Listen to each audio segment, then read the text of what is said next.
Awalnya sih coba-coba main slot. Loh, kok menang? Lama-lama malah nagih. Hai semuanya, selamat datang di channel Billion Project, tempat kita sharing informasi edukatif. Dengan aku Jihan, dan di video kali ini kita bakal bahas topik yang lagi ngetren akhir-akhir ini. Apalagi kalau bukan judi online. Jadi, jangan lupa untuk like, komen, dan subscribe supaya kalian gak ketinggalan update terbaru dari channel ini. Yuk, kita mulai. Judi itu sebuah sensasi. Di judi itu lo ada rasa deg-degannya, ada bentuk euforianya, ada bentuk kecewanya. Nah, belakangan ini marak banget terjadi fenomena judi online. Mulai dari yang udah sepuh, sampai yang masih anak-anak pun ikut terjerumus. Kalau menurut data, ada sebanyak kurang lebih 4 juta orang Indonesia yang terdeteksi pernah main judi online. Kebayangkan? Itu masih yang terdeteksi aja. Belum lagi yang enggak. Bisa jadi lebih banyak tentunya. Ironisnya, bahkan ada golongan anak usia di bawah 10 tahun juga ikut terlibat. Ya, sekitar 80.000 anak Indonesia alias generasi muda kita ikut terlibat judi online. Saking populernya judi online, nggak tanggung-tanggung, negara kita langsung menduduki peringkat 1 pemain judi online terbanyak di dunia. Miris ya, ini peringkat 1 tapi bukan yang patut dibanggakan. Tapi, kalau ditarik sejarah ke belakang, judi bukan hal yang baru. Praktik judi sudah ada dari lama sejak masa nenek moyang kita. Judi konvensional atau judi zaman dulu ini sifatnya masih terbatas dan hanya dilakukan oleh orang dewasa. Nah, seiring perkembangan zaman, judi berkembang pula secara online dengan menggunakan media internet untuk ngelakuin taruhan yang akhirnya disebut sebagai judi online. Judi online makin tersebar luas dengan adanya pengaruh internet yang semakin masif. Iklan marketing judi online pun tersebar di mana-mana dan bahkan ada banyak influencer yang ikut ngepromosiin judi online. Miris banget ya. Akhirnya, semua kalangan usia terpapar pengaruh marketing tadi dengan gampang. Dari yang dewasa sampai anak di bawah umur, tanpa pandang bulu. Masalahnya, judi online bawa banyak petaka bagi para pemain dan bagi negara kita. Dampaknya banyak yang negatif, baik jangka pendek maupun jangka panjang. Selain bikin masalah keuangan, efek judi online bisa bikin orang sakau atau marah-marah yang dapat bayain diri sendiri dan orang lain. Bayangkan gini, orang main judi buat taruhan duit. Kalau kalah, ya mereka nggak dapet apa-apa, duit jadi habis. Ujung-ujungnya, bingung gimana caranya supaya dapat duit lagi secara instan. Mulai dari pinjem duit, sampai ngelakuin tindakan kriminal. Di saat itu semua semakin semrawut, pelan-pelan perasaan nggak nyaman itu akan muncul. Seperti stres, cemas, depresi, dan gangguan kesehatan mental lainnya yang berpotensi lebih parah. Kondisi tersebut akan terus terjadi secara berulang dan berputar jika terus diabaikan. Ya, lingkaran setan. Tapi sayangnya, orang-orang yang udah terlanjur kecebur main judi online ini sangat susah untuk mentas dari aktivitas itu. Sampai-sampai orang ngerasa ketergantungan buat main judi online. Yang kalau nggak main judi online, rasanya kayak ada yang kurang. Ibarat sayur kurang garam. Ibarat makan mie tapi bumbunya cuma 1/4. Ibarat dunia nggak bisa lihat doi lagi, hambar. Tapi anehnya, justru kenapa pemain judi online sangat susah untuk berhenti main judi online, bahkan sampai kecanduan, padahal belum tentu menang atau malah justru kalah terus. Nah, mari kita bahas. Psikolog klinis Tri Iswardani bilang bahwa seorang pemain judi online seringkali ngerasa nggak sadar bahwa mereka lagi kecanduan judi online. Para pemain ini ngerasa nggak ada tuh yang salah sama dirinya dan nggak perlu minta pertolongan profesional. Padahal, menurut penelitian, ditemukan 97,4% pemain judi online ngalamin kecanduan dalam kategori yang tinggi dan sisanya dalam kategori yang sedang. Menurut DSM-5, gangguan ini disebut gambling disorder. Ya, kondisi di mana seseorang ngerasa sulit banget buat berhenti berjudi, walaupun tahu kalau kebiasaan ini bikin masalah. Ciri-cirinya termasuk kerasa gelisah atau gampang marah kalau nggak bisa berjudi. Biasanya, kondisi ini juga berkaitan dengan masalah kesehatan mental lainnya seperti kecemasan, depresi, dan gangguan kontrol impuls. Nah, salah satu alasan kenapa orang bisa jatuh dalam gambling disorder ini ada hubungannya dengan cara kerja otak kita saat berjudi.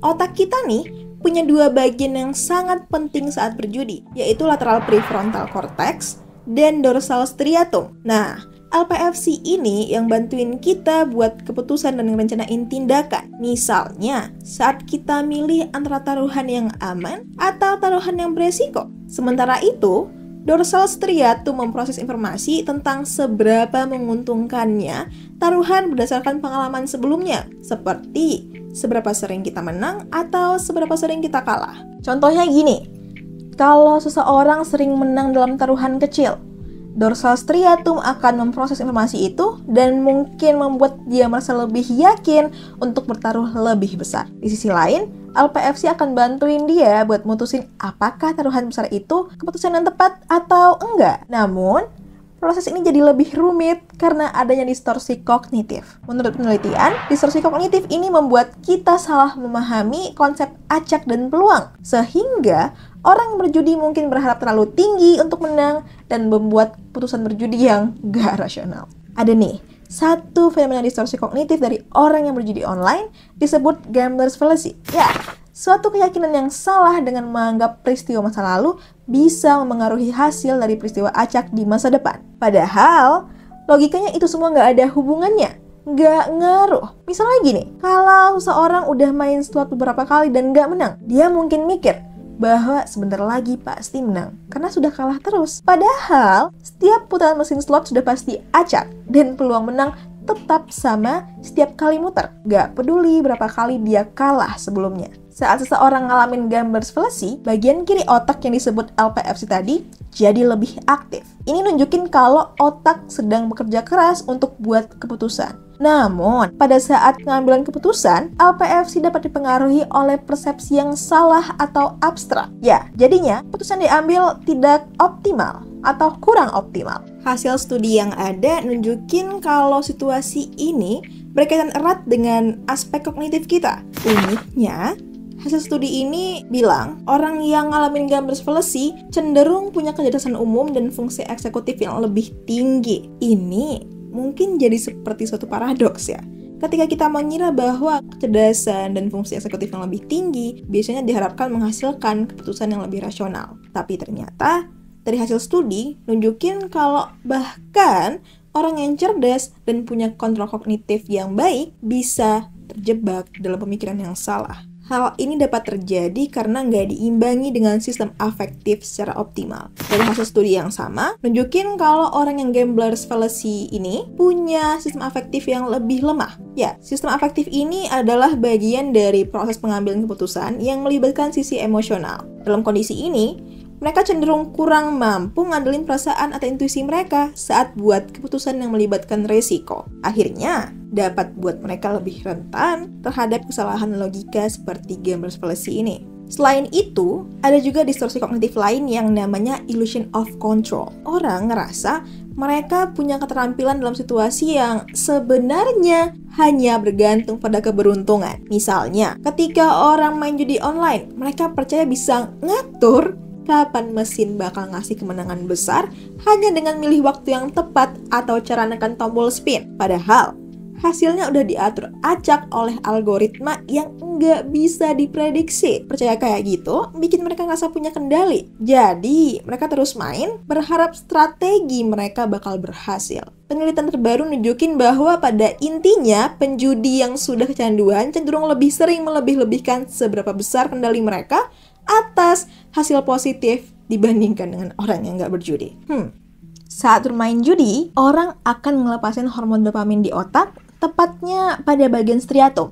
Hormon ini adalah salah satu hormon kebahagiaan yang akan menciptakan perasaan senang dan penghargaan, sehingga bikin orang jadi ngerasa ngidam untuk terus merasakan hormon tersebut. Hal ini terjadi terutama ketika seseorang dapetin uang secara instan dari hasil taruhan berjudi. Orang yang udah sangat kecanduan berjudi akan lepasin lebih banyak dopamin saat berjudi. Jadinya makin gak berhenti mainnya. Sayangnya, dari hasil studi yang sama nunjukin bahwa meskipun gak menang, seseorang tetap akan ngelepasin dopamin. Menarik. Ini disebabkan oleh sifat dopamin sebagai neurotransmitter yang terkait dengan anticipatory reward atau antisipasi penghargaan. Dalam perjudian, harapan untuk menang, keenggapastian hasil, sensasi risiko, semuanya dapat memicu pelepasan dopamin.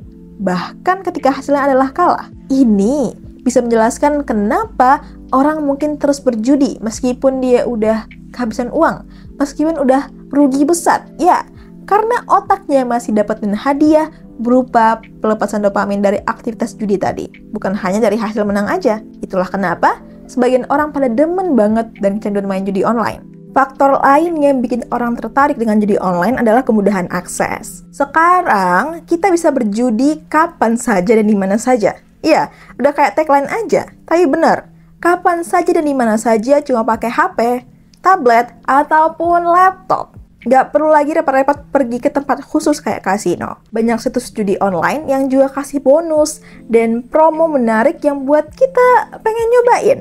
Selain itu, proses deposit dan menandakan dana juga gampang banget. Jadi, kita bisa langsung main tanpa ribet. Dengan semua kemudahan ini, nggak heran dong kalau judi online jadi semakin populer dan makin susah untuk dihindari oleh banyak orang. Karena jadi makin tren, akhirnya banyak orang yang pada ngomongin judi. Entah itu secara diem-diem atau terang-terangan. Kadang, ini bisa jadi jebakan loh. Sebagai makhluk sosial, kita pasti ingin diterima dalam satu kelompok kan ya?